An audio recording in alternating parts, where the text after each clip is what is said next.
Fraction number को add करने के लिए जो हमारे पास फर्स्ट मेथड है उसे हम क्रॉस मल्टीप्लिकेशन मेथड कहते हैं। ये हम तब यूज़ करते हैं जब डिवाइड में हमारे पास ऐसे नंबर्स मौजूद हो जो कि सेम टेबल में ना आते हो।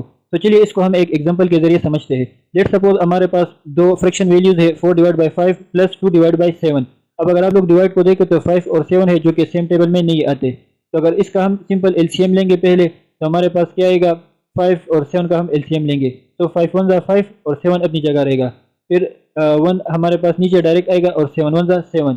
तो अगर इन दोनों को हम मल्टीप्लाई करें तो 7 5 जा 35 आता है हमारे पास। और अगर इसको हम यहाँ पर आप लोग देखें, अगर इसको हम डायरेक्ट भी मल्टीप्लाई करें 7 5 जा तो इससे भी हमारे पास 35 आएगा। सो 5 और 7 का हमारे पास एलसीएम 35 आ गया।